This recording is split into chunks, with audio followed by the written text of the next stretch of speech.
We've all been there. You started an agency and you were great at one service, but your clients also started getting additional needs. And so for every time someone asked you, does your team also do this? You had to point them to another team who was awesome at doing it. But what if that team could be your team? We had a South African wine website where we sold nothing but South African wines. And it was like super cool to see, to just try to get it indexed. And after some years, we were outperforming the big brands and ranking for almost all the products on number one. And you kept the wine, I'm presuming. Sold the business, kept the wine? We always had the idea that if we don't sell it, we can drink it ourselves. SEO feels like a black hole. But you got to realize that even the most seasoned SEO expert out there isn't an expert in all of these areas. If you're starting with SEO, I think the key point is to find something that's close to your heart, close to your existing service, and offer that as an SEO service. Get some competitor data in. So if you tell them, hey, this is what your competitor is doing, and what if you were in position 1, that's normally a good step to get them into SEO. SEO has a bad name. It always takes 6 months. I don't think that's the case. You can get results much more quickly. But yeah, it will take some time. And in that sense, it's very different from paid ads. So how do you say to clients, you won't see results immediately, but you'll get them eventually? The good side of that is that if you stop doing SEO, you'll still benefit from those changes. If you are running ads and your budget gets cut, then your sales are gone. Whereas with SEO, it's something that you've built up over time and will continue to deliver results even after you stopped your SEO project. Yeah. So that's the long game you're playing. Yeah, SEO is just a natural addition to your existing services, and your client will also see it that way. And also keep in mind that if you don't offer those SEO services, someone else might, and they might take the other businesses as well. So the more you offer, the less chance that they'll look for a competitor.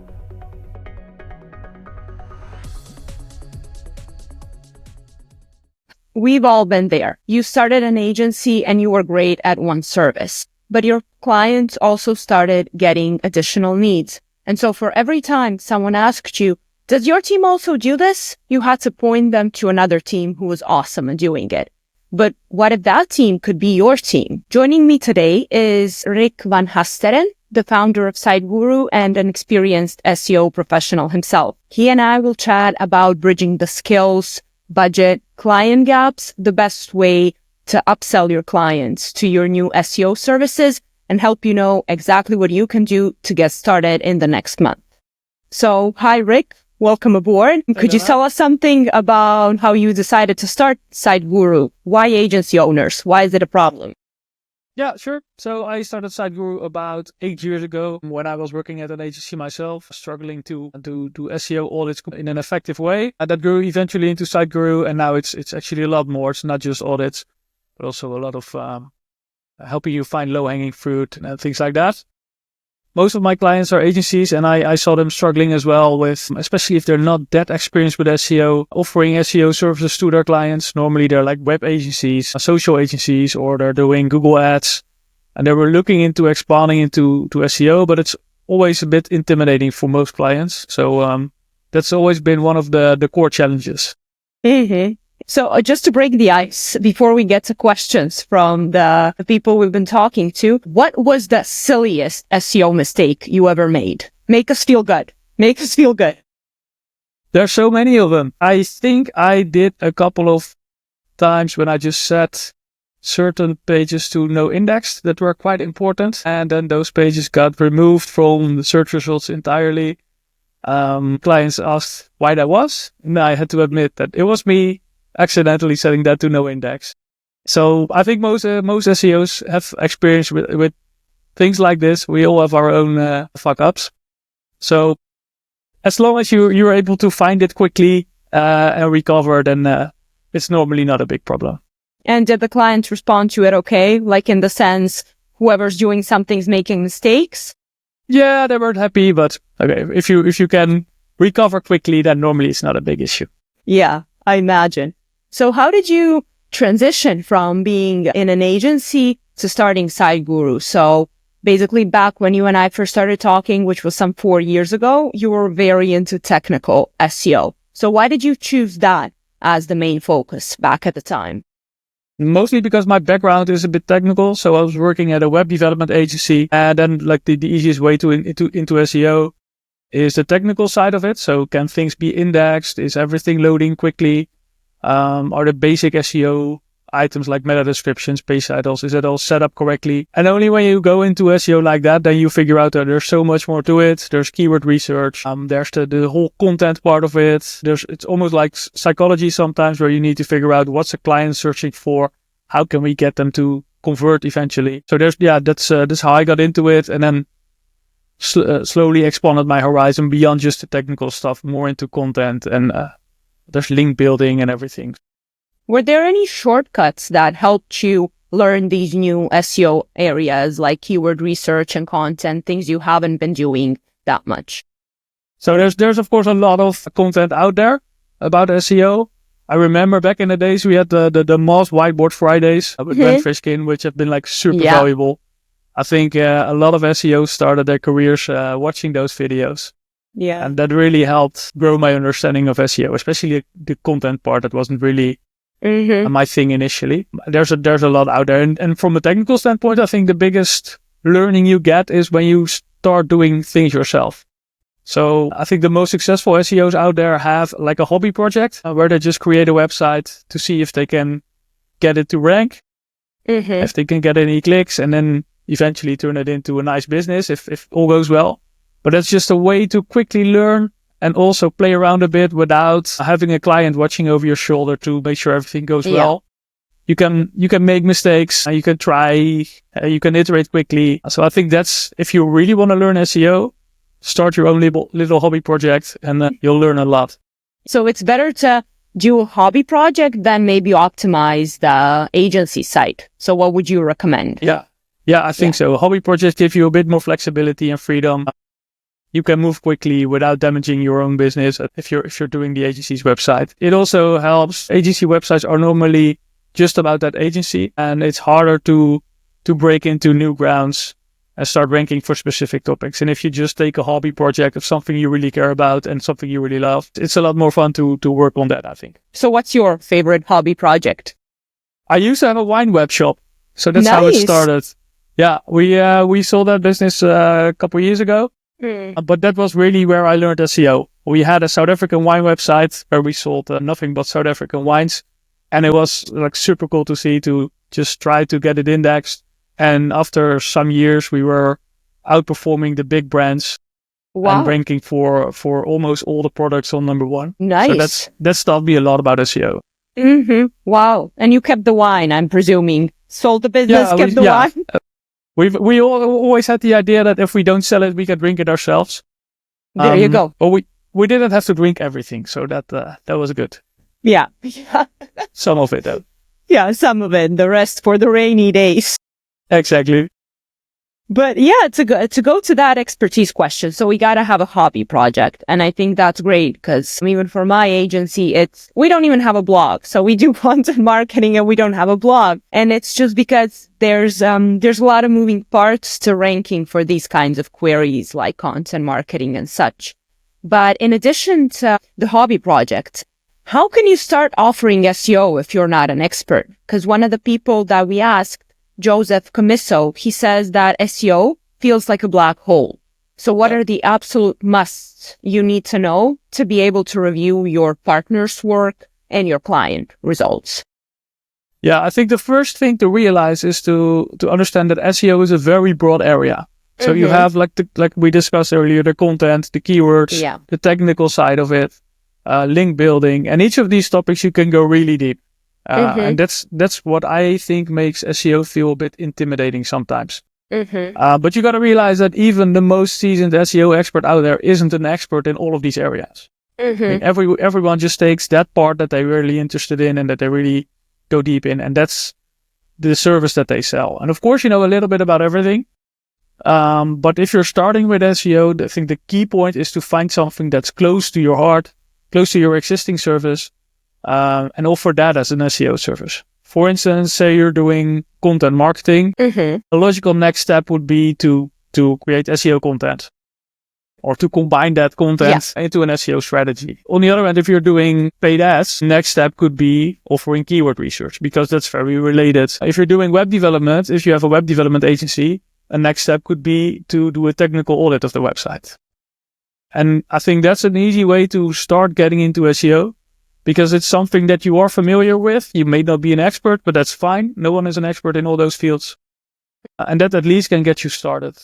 I think that's great. Those are great suggestions. Yeah, absolutely. Just find something that's close to you. And that's also one bit of advice that we got from Ayush Trivedi from CyberChief. He said the trick in his case was to start with what he can manage. So it was one or two aspects of SEO that really bridge the gap between what your clients need and what you can reasonably quickly learn. So yeah, that sounds really smart. Yeah. I think that was a really good tip. How can SiteGuru help with that? How does it make it easier for folks to monitor results, even if they don't want to get deep into Google Search Console or Google Analytics? Yeah, there's two big ways in how we can help with that. The first one is, of course, the technical part can always be quite difficult for clients without a technical background. If you don't have the technical background, then looking at those SEO reports and all the issues on the site can be quite intimidating. So we try to basically dumb that down and give you a simple to-do list. These are your most important issues that you should really be fixing, and this is what you can ignore or pick up later. And the monitoring part as well. So Search Console, Google Analytics always a lot of data, but it's quite time consuming to be on top of that. So what we do is we just take that data and combine it with the on-site audit and present you the things that really matter. And I think you show also the impact. So like, how is that going to affect the SEO standing? Right? Yeah, we can always tell you that fixing these issues will result in better indexing, a higher click-through rate. So we try to help you understand what it means to fix something and what the results are of that. That sounds really helpful. Like if you were to pitch these services to a client, then you could very easily map, like, this is the issue on your site and this is what's going to happen if we go in and fix it. Yeah. So sounds exactly. Like, a natural. And of course, we can't give any guarantees. And that's the whole thing with SEO. And that's also what makes it challenging for a lot of agencies, especially if that's not something you're used to. You're always dependent on what Google does and what your competitors do.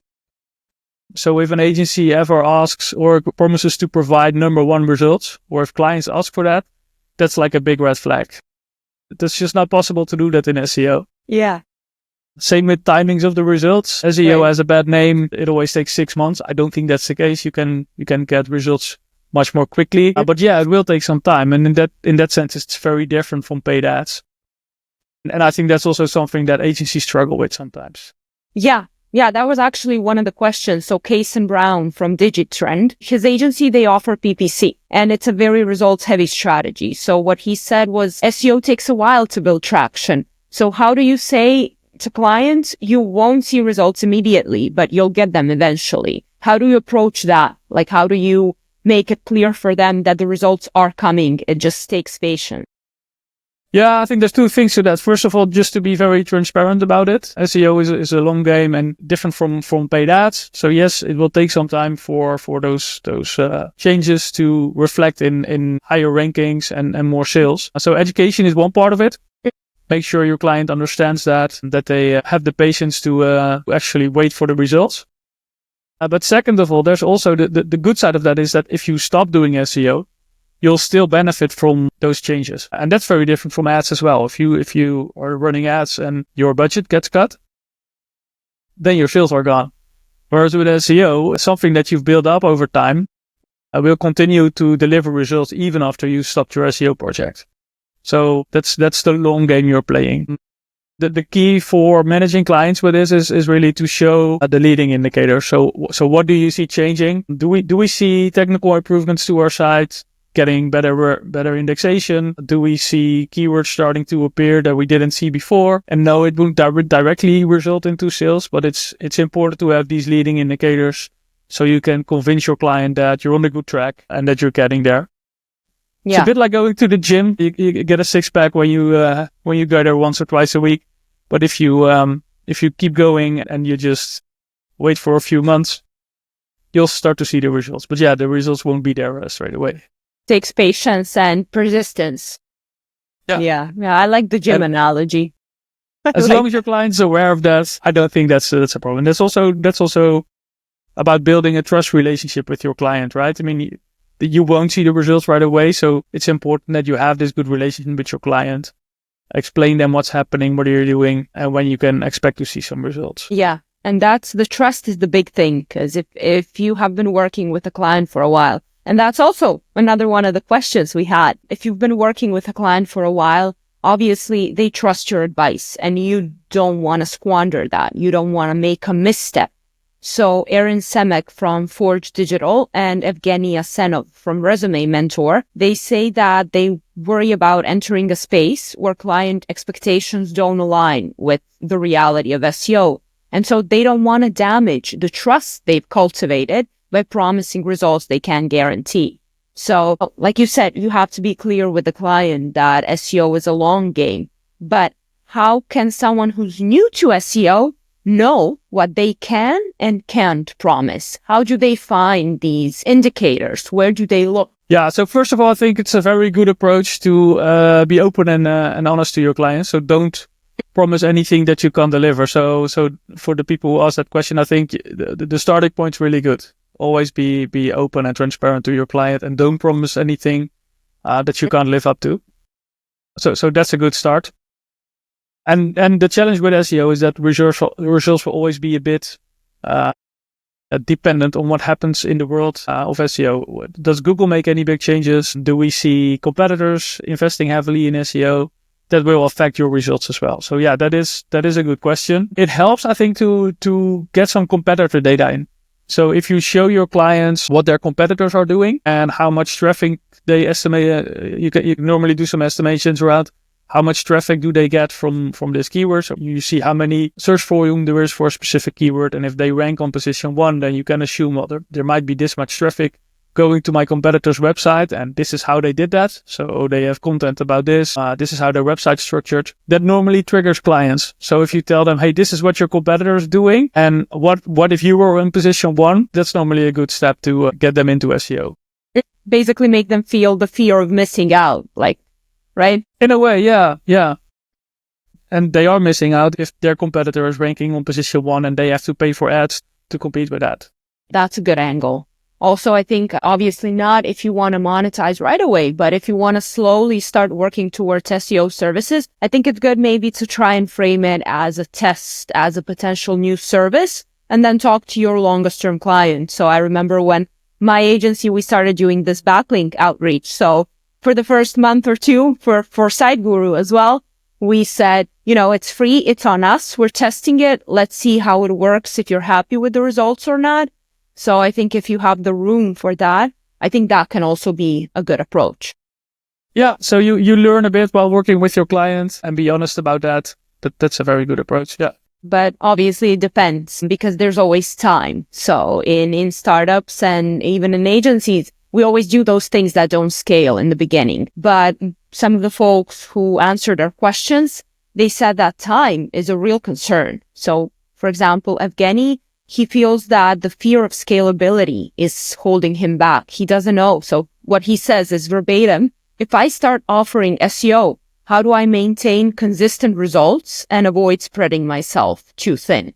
What's your time management advice? I understand it because everyone's busy and there's always other projects hanging around. You need to be a bit picky about what you'll be working on. I think the one thing that really helps with SEO is that it also affects the other areas that you work in. So if you're doing content research, that helps you better understand your client's client. And that helps you better service your client. If you're making technical improvements to the website, that makes you a better web agency. Content, if you're using content, that can not only be used for SEO, but also for paid ads. So I think there's a lot of overlap. Any investment in SEO will not just be an investment in SEO, but also in things like a conversion optimization, happier clients, a better understanding of clients. So I think that's one way to view it. It's not just SEO is really an investment, and it's not just spending some time and getting results out of it. It's a long-term game, and you'll see the results of that investment for years to come. I like the way you approach it. So basically you're thinking it's a necessary part of a broader strategy. So if your client's already trusting you with, for example, PPC and social media, then it makes sense because you understand them and you want to help them. then it makes sense to also naturally include SEO in it, right? Absolutely. So you're doing a PPC. If you're running their Google ads, you basically have everything in place to do their SEO as well, because you know all about the keywords, you know the content that they have to match those keywords. You probably have some reporting cadence in place as well, where you tell them this is how you did last month. From an ads perspective, it's super easy to just add SEO to that. So what if we start with SEO reporting? It's a very small step, but as a first thing to offer to your clients as part of your SEO offering. Show them how they're doing for SEO, create that content for landing pages that not only work for SEO, but also for PPC. There's just so much overlap. It's almost a no-brainer to include SEO as well. Even though those worlds often seem very much apart, I think they can greatly benefit from each other. Yeah, they're complementary. Absolutely, right? yeah.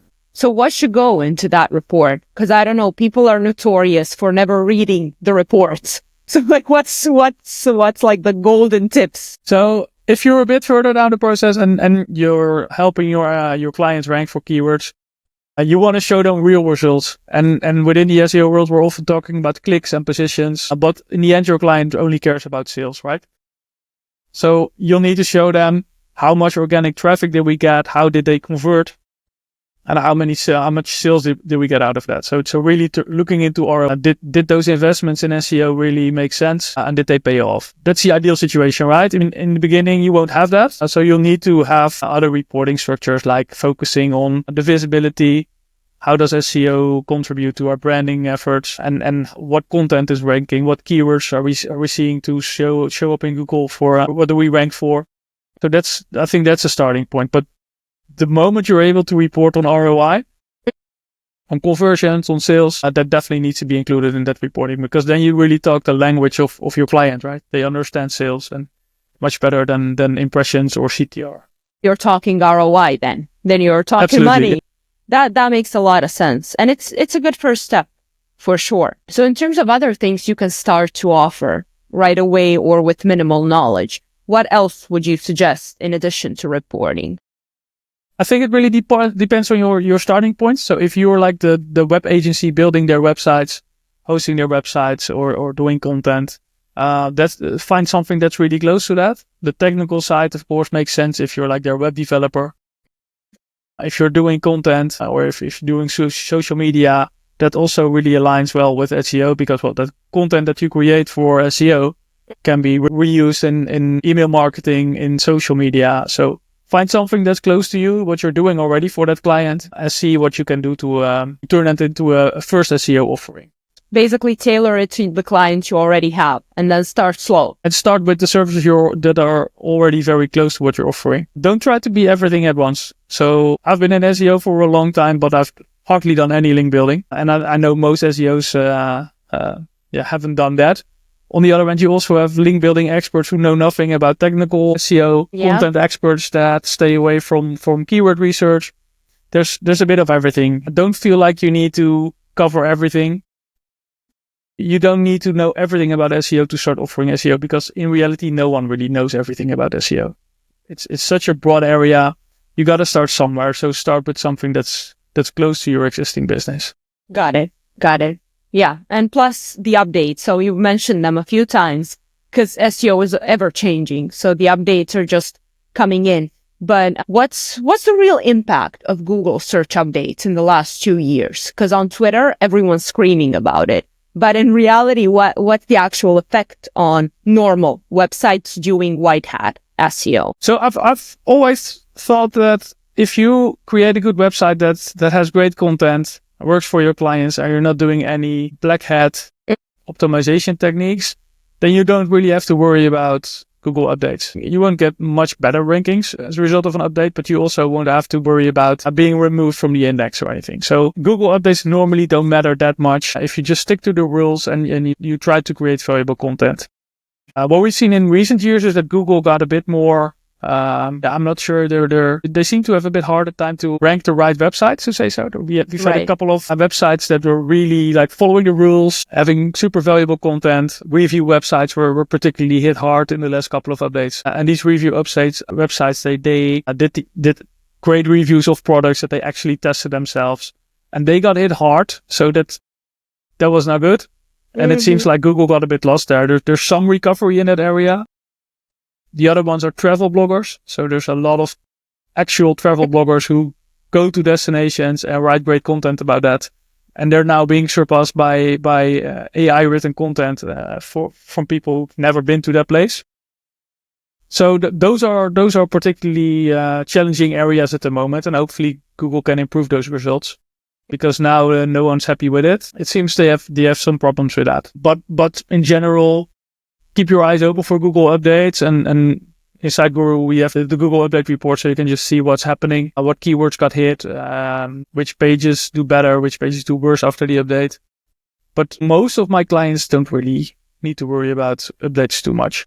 I would say it's more of a niche thing. So like you said, sometimes the review websites will get hit, sometimes the affiliate ones. So I think for a regular brand website, there's still value in SEO. And yeah, if we get that report in SiteGuru, then we don't have to get a heart attack whenever John Mueller posts something on Twitter.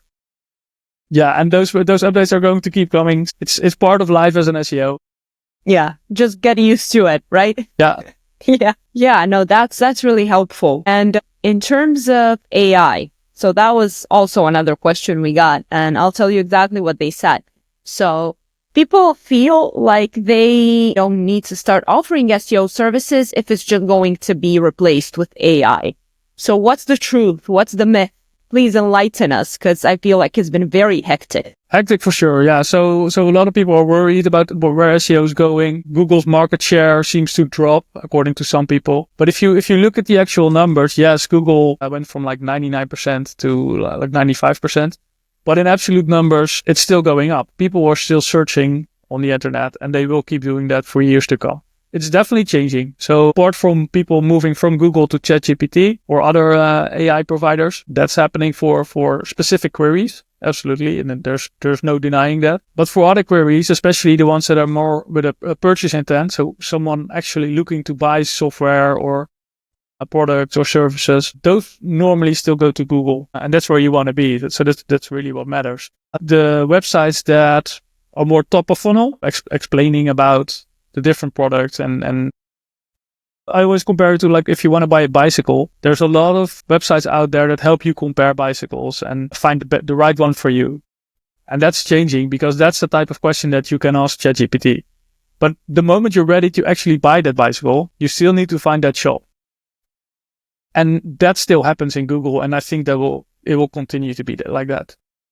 So a lot of things are changing, absolutely, but some things stay the same, and SEO is definitely here to stay. And also, I think the changes that you make for SEO are going to benefit in AI as well, because if that's the new search engine for some of the queries, you want to have visibility there. And it's a whole new game, and it's difficult to track, but being visible in ChatGPT is really helpful as well. And the things you do for SEO can, for a large part, also help you show up in AI. So someone starting with offering SEO today could basically get a leg up on their competition by looking at how to optimize for AI. Yeah, absolutely. And we see this new field, geo, coming up. So a lot of attention around that. But I think in reality, it's not that different from SEO. The things you did for SEO, the content that you wrote, technical optimizations that you did, that will also benefit your visibility in AI.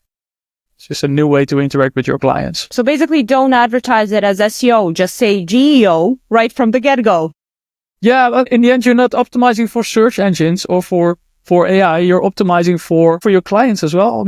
What you really want to do is create content that's good for your clients, that helps them. And by doing so, they will find you. And whether that's through an LLM or through traditional Google searches, that doesn't really matter. Definitely. Because when you look at the best practices in SEO, like if you go from technical, where you're optimizing site speed and the user experience, or you look into backlinks, which is increasing your digital PR and your digital footprint. So all of these are very healthy things to be doing for your marketing in general. We just call it SEO. Yeah, that's what we discussed earlier as well. The investments you make in SEO, they pay off in other areas as well. Take a broader perspective, see how SEO can help you with the other service that you're already offering. Absolutely. And then to go back to the questions. So one of the questions we got, actually quite a few, was outsourcing. So for example, technical optimization that involves touching actual code. How do you choose the right partners? How do you vet these folks? It's always difficult, because if someone starts to do work for your clients, you want to make sure it's the right person, because if they don't do the work, it's going to look bad on you. So the starting point is always your own network, the people you work with, the people you trust. I think that's the only way that really works. You don't want to offer someone to a client that you don't know yourself. So if you really have doubts about whether the tech guy can do the right optimizations, just ask for references. Let them maybe optimize your own website as an agency, see what they do. And only if you've established that trust relationship, start working with clients with them. Yeah, that's just the case, right? Because if you start working with someone and you expect them to work for your clients and then they do sorry to say it that way, but a shit job, then it's double the damage. Yeah, and you need those people, right? I mean, you probably need some outside experts, because like we said, SEO is a very broad area and there's no way of knowing everything. So say if you're the tech guy or girl and you need to know something about link building, that's something you probably need an expert for. So then it's just a matter of finding the right person for that. Establish a trust relationship before offering those people to clients. And I just ask them for track record in your niche. So that is in your client's niche. If you're doing backlink work for a construction client, then have someone who can make connections in that area. Because like the fact that they can do it in SaaS might not translate to that specific industry. Exactly. So, yeah. Niche track record, definitely. Any anecdotes, any blunders from bad people you've worked with, like bad providers, partners? There's definitely people out there, agencies, even big names, for which SEO reporting is just going to an SEO tool and clicking the print button. So I guess in a way, it's also very easy to make money in SEO because, well, you buy the right tool and hit print. But I think you should stay away from that. It's really about knowing your client and knowing what they want and then delivering the results.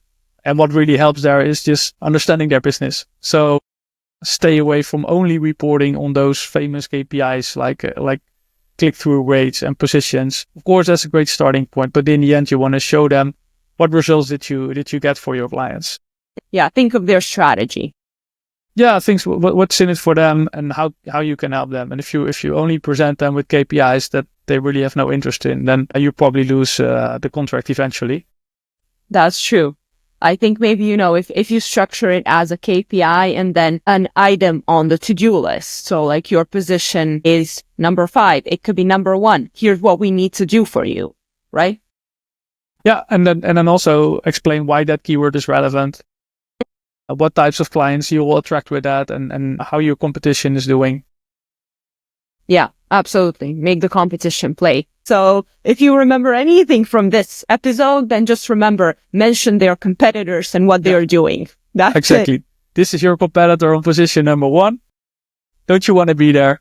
Exactly. Yeah. Just look at them. Look at how nice it is to be them. Come on, join them. Yeah, 100%. But, we have to ask the money question now because it's a matter of pricing as well. It's been a very popular question, as you presume. For example, Georgi Petrov from AIG Marketer, he asks how to structure SEO pricing. Should I package it with existing services? Should I offer it separately? Should I use a retainer model? So what would be your suggestion for starting out? Yeah, it's the same answer I always give when it comes to SEO. It depends. Come on, no. I'll get into that. I think that if you're just starting out with offering SEO to your clients, I think that the best way to start is just having a quick scan.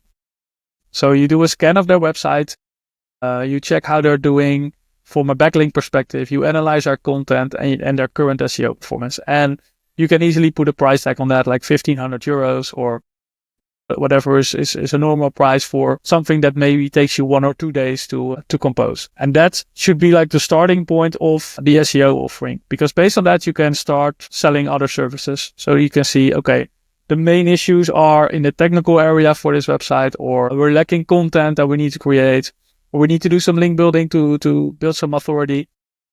Those are the main things that you can select after that initial quick scan. And after that, I think in SEO, because your dependency on Google and what your competitors are doing, and because it's really hard to promise any results, there's normally like an hourly rate is just the easiest way to do it. And that could be a retainer. So you can say we're spending 1 day a week on SEO for you, and that's going to cost you 8 hours. So that's how we do it. And then together you continuously update your backlog and think about what is the next thing that we need to do. But definitely not performance based.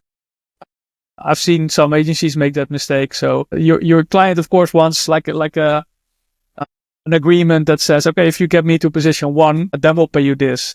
But it just doesn't work like that in SEO. You can't promise that. No matter how hard you work, no matter how great the work is that you do, you might still not reach that goal because of a Google update or because of a competitor that spends a lot more or any other reason. So stay away from pricing structures like that. Obviously, we all want to be able to offer performance-based pricing, but in reality, it just has so many factors that it's easier to do it by hour or retainers or... You only have limited control over the actual performance. Of course, you can work as hard as you can and do great work. You still might not perform because of external factors. So it wouldn't be fair to do any performance-based pricing, I think. And how do you feel about tiers? So I've seen some tiers in SEO agencies. The basic offer is SEO reporting. And then we got the second offer, which also has some technical updates. The third offer is added backlinks. How do you feel about those? It makes sense because like we said, SEO is a very broad area. You have all these different topics that you need to cover. I think the important thing is to be flexible with that, because if you have like this fixed amount that you spend on technical optimizations, you may get to a point where technical optimizations are not really going to cut it anymore. So it might not be the big improvement that you need. If you've done your basic technical optimizations, it might be time to start working on content, or it might be time for some new keyword research, or you need to build some backlinks. So I think flexibility is key in that area. And I'm not sure if tiers are the right way to do that. I think it also depends a bit on your client relationship.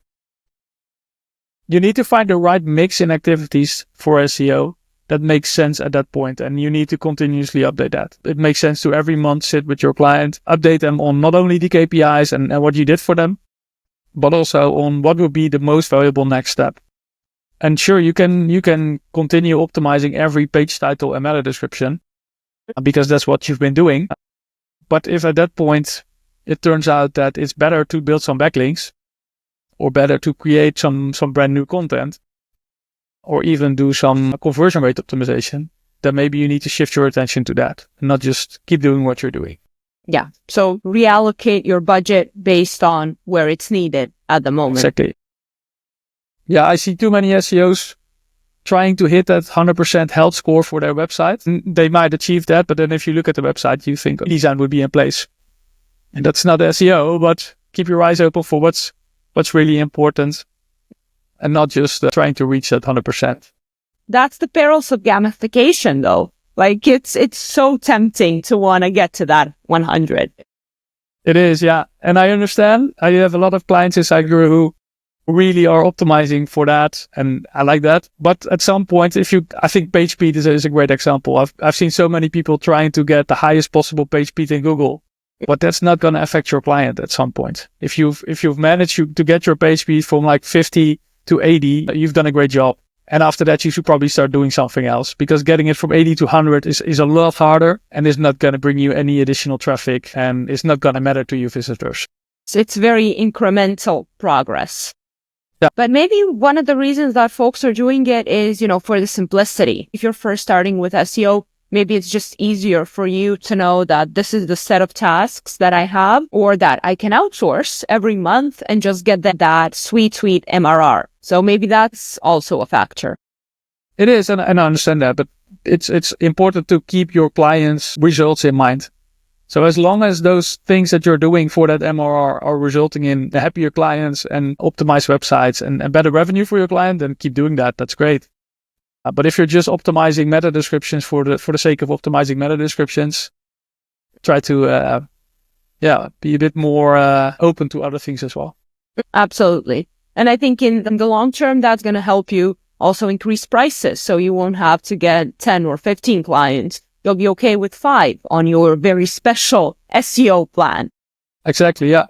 And it helps you if you do SEO for those clients, like we discussed, you have your keyword research, you need to write content, and that helps you build a better relationship with that client that you can leverage in other areas as well. Yeah, it's all about understanding the client. And I think agencies get a lot of bad rap about it.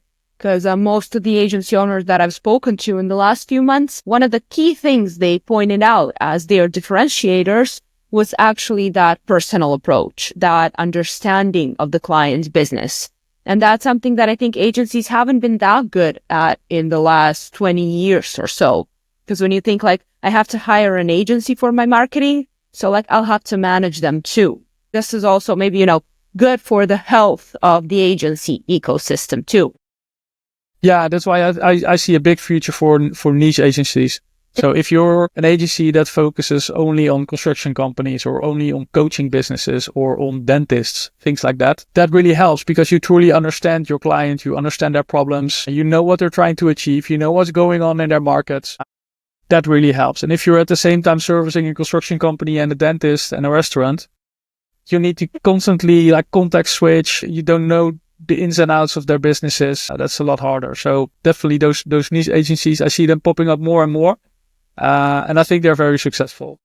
You get that information that you can leverage at a moment's notice for the client. There's no long period of, wait, let me do market research. This is going on and this is how we can respond to it. So you get more sales. So yeah, I love that approach as well. So for example, let's say that we're talking to someone who has a small agency that's servicing all of those clients. So they got clients in construction, they got clients in dental. How do they choose the most profitable niche? Anecdotally, what are the best indicators to look for? I think you should look for two things. First of all, what's giving you most revenue? So what are your biggest clients and who complain the least, basically. Okay. if they're paying you a lot of money without complaining, that's normally a good sign. Right. Then apparently you're doing a good job for them and you understand their business. There also must be this you need to like their business as well. Because if that's what you'll be doing for years to come, focusing on that business, then you got to have some, if you don't like going to the dentist, then maybe don't pick dentists as your niche. Exposure therapy. Exactly. Yeah. Maybe it helps. Yeah. Yeah, I think that's good advice. One of the things they can also look at is the average order values or client acquisition. If the ideal client for the dentist is going to bring them in, 5,000-10,000 euros, then obviously there's a lot more room for that SEO in the budget. Yeah, absolutely. To go back to simplicity. So automation, someone starting to offer the SEO services today as an agency, and they want to make sure they spend the least time possible on the actual SEO tasks. What should go into their automation stack? What can they automate and what shouldn't they? I think first of all, reporting. Okay. I know a lot of agencies spend a lot of time on reporting. And there's just so many tools out there like SiteGuru that really help you do that. So if you just set up your weekly reporting schedule, include your client in that, then there's the time of really going into Search Console and copying those data, those numbers into Excel sheets or emails and sending it out every Monday. Those days should be over. If you're still doing that, I think you're making a mistake, and that's really something to optimize. That's the big one, I think. Also, don't go all in on optimizations and automations, because I think, like we discussed earlier, that personal relationship with your client is super important. So you can have those numbers in an automated way, but then it's up to you to bring extra value, and your interpretation of that data should come with it. Mm-hmm. So spend less time worrying about getting the data out of the different systems and spend more time interpreting the data and explaining to your client how it's going to affect them. It's not all about automation. The other thing is, of course, content creation. Many people are doing that, using ChatGPT to create or optimize content. And I understand that, because it's super easy to create 5 pages of content that looks good. But your competitor is probably doing that too. And I think the one way to distinguish yourself from the competition is to create actual content that got a bit more TLC and that people really love. So maybe don't automate too much is my advice. I think that's a good point too. We try to be so efficient these days that we end up in automation hell. And then we're managing Zapier all of a sudden more than we manage the clients. Yeah, and it's a good thing if that helps you save a lot of time, and just don't spend that time on more automation, but instead spend that time on working with your client, understanding the client, and helping them achieve their goals. Yeah, I love the way you said that. It's true. Although I will point out that one automation that I love, it came from a web design freelancer. So what he does is he pulls site performance data into SiteGuru and then just reformats that into a very simple email with like 5 emojis and 5 bullet points. And he'll send that to clients at the end of the month because he's, doing care plans and stuff. And then it's very easy for clients to stop feeling his value. Yeah. So it's that simple. A few emojis and then just focus on the work itself. That's great. But speaking of emojis and bullet points, one of the final big questions we had is upselling. So one thing I often say is if you like having sales conversations, you go into sales. But if you prefer to skip them, then you go into marketing. And so as an agency owner, how do you position that upsell to SEO services without coming across as pushy? What's the most diplomatic way to do it, I suppose? I think you should realize that you have such a good starting position because normally you know the client a bit. If you build a website for them, you understand what they're trying to offer, what they're trying to sell to their clients, what their main concerns are. You may know a thing about their reporting. So it often is a very logical step. You shouldn't have to be too salesy. It could be just like, hey, we're doing some optimizations to your website. What if we do this on a monthly basis? What if we run an SEO audit every month? And most clients would just be happy to pay for that. Put it on top of your existing services. And then it shouldn't be that big sales conversation, but more like, hey, what if we do this as well? But I understand the reluctancy to those sales conversations. I can totally identify with that. I'm not a typical sales guy, but I think, SEO is just like a natural addition to your existing services. And your client will also see it that way. And also keep in mind that if you don't offer those SEO services, someone else might, and they might take the other businesses as well. So if there's an SEO agency that they look for to just provide SEO services, but that SEO agency also does PPC, they might take that away from you and move to their new agency. So the more you offer, the less chance that they'll look for a competitor. True. Yeah. You want to be able to meet all their needs. Yeah, exactly. And like we discussed earlier, you don't have to be a deep expert on all those topics, but going from being a PPC expert to also knowing a thing or two about SEO, that's not a huge step. So it's a natural addition and your client will probably appreciate that. It's also very closely tied together. SEO is just another channel. So the more you can provide in that sense, the better it is for your clients. Someone else might step in. Also, another bad part of that is they don't know your client's business as much as you do. Plus, I always like to say that if you're new to a niche like SEO, you actually still have those fresh eyes. If we've been in it for such a long time, then we tend to overcomplicate things. If you come from a marketing standpoint, broader one, then you can see things that are going to be more effective in the short term than, like those folks who want to optimize for 100% health score. Exactly. Yeah. You can leverage those fresh eyes and help your client better. Yeah. Ultimately, that's what it's all about. So Rick, we're getting slowly to the finish line of today's session, but is there anything else you'd like to say to not new, but new to SEO services in agencies?